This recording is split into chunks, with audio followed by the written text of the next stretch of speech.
Okay, so here we are in Dynasties, starting over again, trying to make up for the mistake of last time, where there's obviously enough points on the board this time, again these got reshuffled, that winning everything in the first scoring round is not a good idea, is not allowable. I'm actually 1 point higher than last time. Anyway, we go to Xing Yang, and lo and behold, I'm doing the same damn thing as last time. Why? Because I still don't think that it's worth trying to build up at the expense of cards that have a cost. So, in the first round, absolutely nothing happened. Now we go to the second, and at this point, I'm starting to say, okay, I do have to. We saw that that Sun Tzu was able to get some power that helped him by being in position in the second round. So, at this point, both players are saying we need to actually get some areas, maybe not spend a lot, but get some areas for the second round so that the third round doesn't end up a disaster. Okay, and both bought a token with a card. Black played a -1 retreat. White played a suicide attack, which, if we look at how it's written, the card is equal to the opponent's card +3, so it resolves the issue. The rules are wrong, and it goes more according to how one would want it to go, I think. Alright, let's start looking. Xing Yang. Big sixes played. Big sixes played. No effect. Type bet. What's going on here? A 4 to a 3. We've got 1 in type bet. Mongolia. A 3 to a 2. We've got 1 in Mongolia. This is looking bad again. A +1 in Qinghai. Now that's a valuable card to a 4. And a 5 to a 5 in Mandarin. So again, we see Sun Tzu jumping ahead position-wise. You know, I mean, he's clever that way, right? No. And this time, though, I'm going to be certain, as much as I can, to not lose everything. But we've got these extra counters played for those 6 cards. That's a painful occurrence. Okay, onward. Okay, cards are down. We're in the third round here. Remember the first round, nothing happened, and it's Xing Yang, a +2.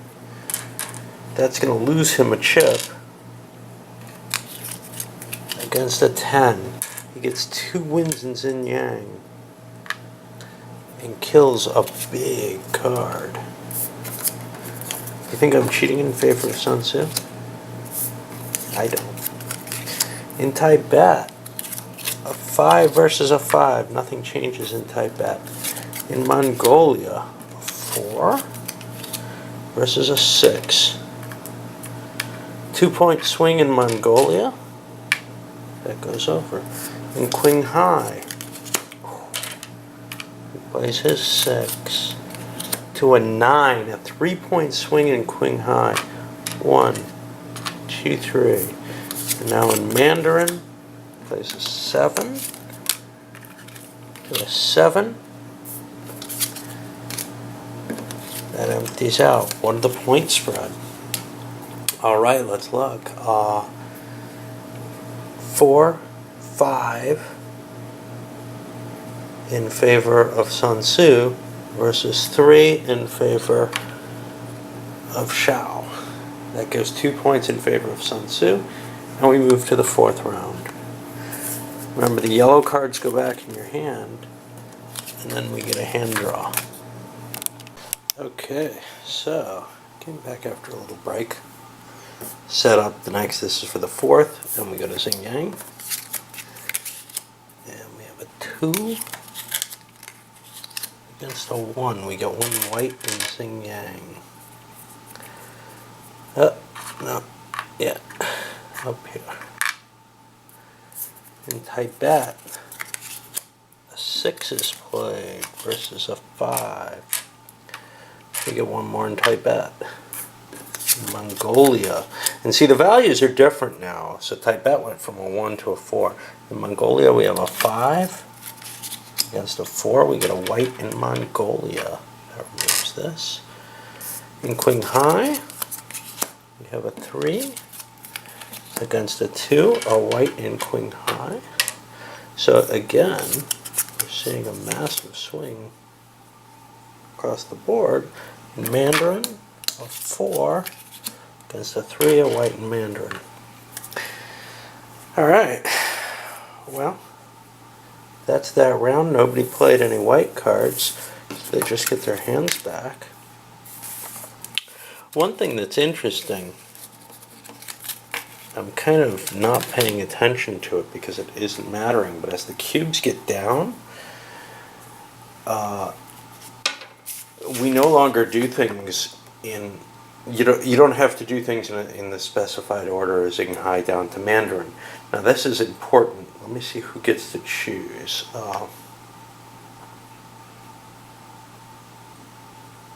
The person with the least order armies on the board gets to choose the order.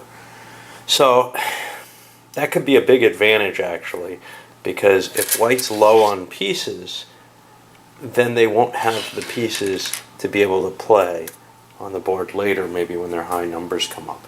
That could be a big problem. Anyway, we're seeing here, we're going into the 5th round, and again, black doesn't want to lose, so they've got to start winning some. They've got to start setting themselves up, because right now white just has an overwhelming advantage. Alright, cards come out. Both sides threw a -1 card away to get another cube. This is white's first, but black is out of additional cubes. This is what they're going to be playing with. At least unless the way I play, I'm not sure it's legal or not. There might be cubes that leave the game due to those +2, +3 cards. Let's see what we've got. Black gets to pick, but they're going to go in order still. Xinghai. Got a 2. To a 2. That's a standoff. In Tibet, a 3. Black plays their 6 in Tibet. That's going to be a 3-point swing, giving them control. But in Mongolia, ooh, that's just a 5. I thought the 6 was going to go in there. We've got a standoff, and that's empty. That's going to be kind of interesting. Qinghai, we got a 4 for a white. And a 3, there goes, they're holding in Qinghai. And finally in Mandarin, here it is. You get their 6 and a 4, they're going to get 2 more in Mandarin. And they're beginning to again take a fairly large lead here.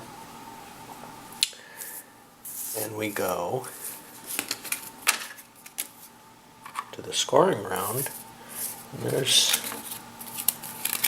a real danger here. It's only 7 points have to be swung, and they're sitting on 6 of them for white, right? 7, 1, 2, 3, 4, 5, 6, 7, yeah. So it looks pretty likely that white's going to be able to win, and black's going to have to play hard to try to stop that. We'll draw new cards. Okay, and now we get to start turning up, and black is interested in the order here. He doesn't know how to do this correctly.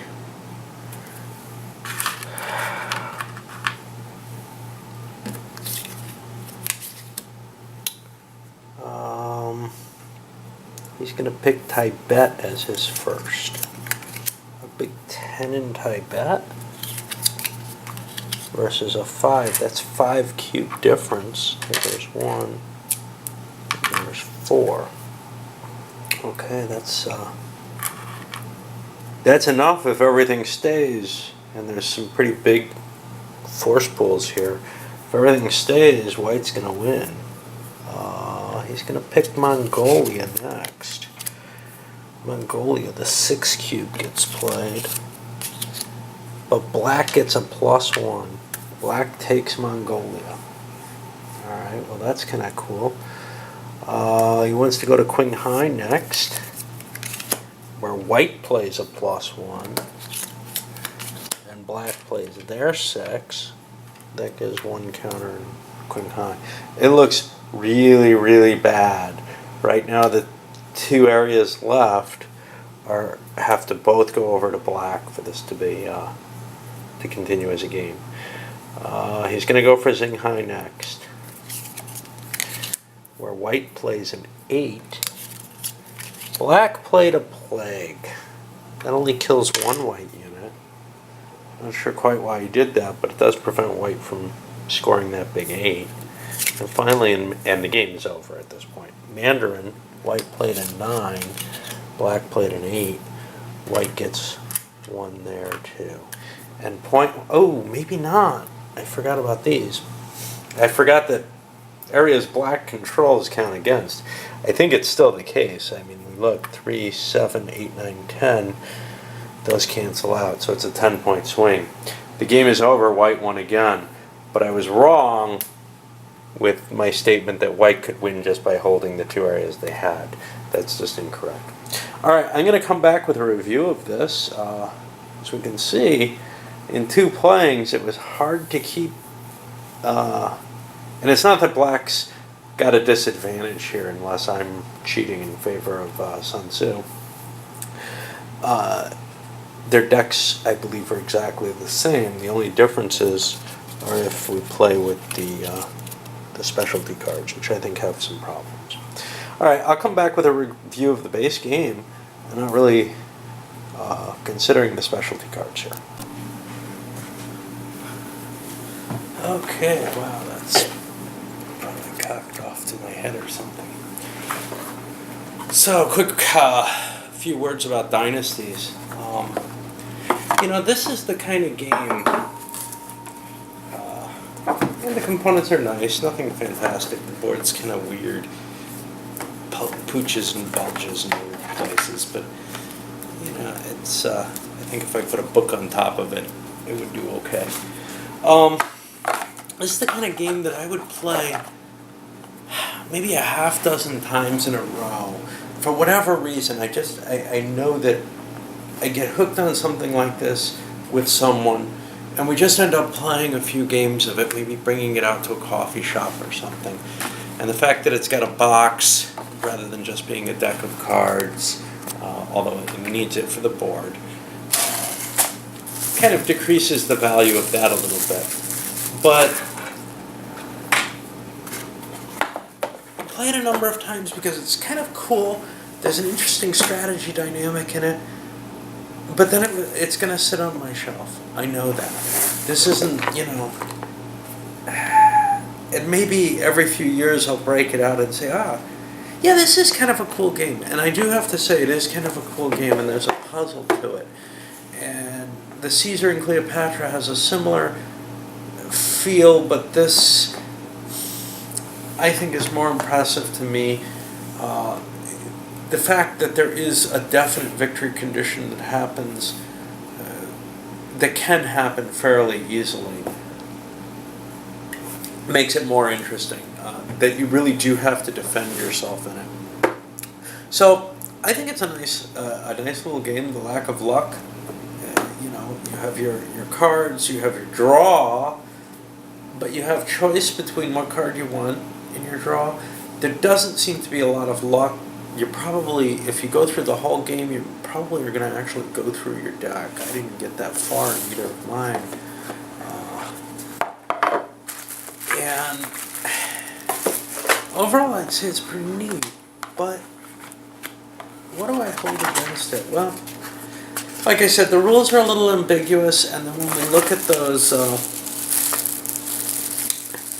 bonus cards, I mean, the cards end up clearing up the one rules issue that was in play. But when I start looking at the bonus cards, the King Shao is able to remove 1 army from any province during the first 6 turns. Is that once? Is that every turn in the first 6 turns? Not clear. King Shao may play as 6 twice in any one region marked with an additional cube. I'm assuming that's only in one region, it sounds like it. King Shao may cause the plague to wipe out all but one army in a province. Again, that's a one use. And I think this one is too, able to remove an army from a province, but that sounds really weak. King Shao may counter a plague. I'm guessing that these all, and maybe it says in the rules, that they're all single use. I didn't really look at them too carefully. One time only, yeah. Okay. So I guess that's fairly clear. This is just me being, not really reading the rules very well. How valuable each one of these is hard to tell. And some of them are tricky. Like the Sun Tzu plays a 7, 8, 9, or 10. He chooses it to be a 6 instead. Is that his special 6? This one really does need it. I'm saying probably not, because that would be too big a disadvantage, actually. Move an army on the board to a neighboring province during the first 6 turns, yeah. Begins the game with the marker on the one space on his side. So, they look like little changes for the most part, as opposed to big game-changing events. Picking one of them over another, probably one of them in each deck is generally going to be better, but it may also very much aim more towards your desire for what your strategy is going to be in the game. I'm not sure. What we found with me is my two players were very similar, thinking along the same lines. Let's try to conserve cards. Well, that was the first game. It was both games, really, but in the second game, Black ended up spending too many of their cards. In the first game, they probably spent too few of their cards, too few of their bonuses, in terms of either white cards or their 6-point cards. I feel like I just played the first game completely stupidly. The second one, though, I felt a little confused that it did fall so quickly, that it was so lopsided.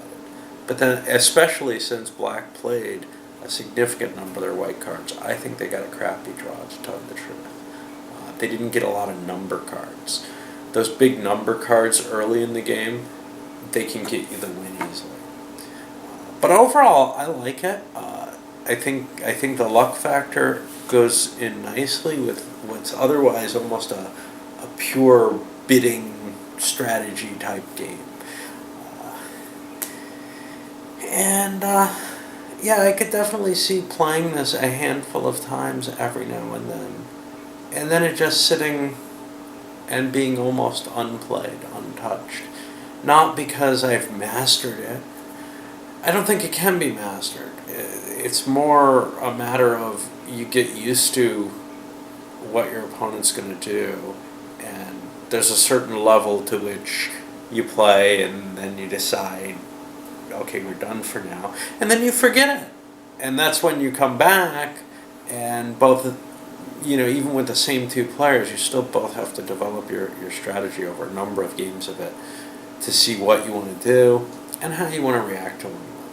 You don't have a lot of control over the cards you're going to get, though. You have some with the 2 draws and discard one in normal play, but what you start with 4 cards that are really totally random. And then as even if you do kind of reach a stalemate in terms of decision making being the same as I did on the very first game, everybody put the same things down. And I think that every time I play, I would play that way, unless really smacked down for it. Because I think it is important to conserve your power cards. That first play, it doesn't make much difference at all what goes down. But I think even if people do get kind of used to the base cards, there's the advantage card, and you get to select that before the game, which adds a little bit of differentiation between what someone might do in one game and the next. But they're not powerful enough, I think, to really influence the play that heavily. They're not like some kind of special power that you have throughout the course of the play. They're a one-shot. with fairly minor effects. Could be enough to win you the game, but it's probably, a matter of the other person's just kind of not sure which one you have. So it's just an additional neat card you have in your hand that you can do something with, as opposed to something that really flavors your strategy throughout the game. I don't know where to put this ranking wise. Somewhere around a 5 or a 6 again, just because it's an interesting game, but I think it's got limited play in it, no matter what. I don't think anybody would take this as their favorite and, be playing it for weeks on end or anything. I think it either sits as some sort of time-killing filler, where it's got to compete with other card games, which are just easier, lighter to transport, etc. And maybe the way I'm looking at it, this little thing that, oh yeah, I want to play another one, and that's kind of the height of it, and then forgetting about it for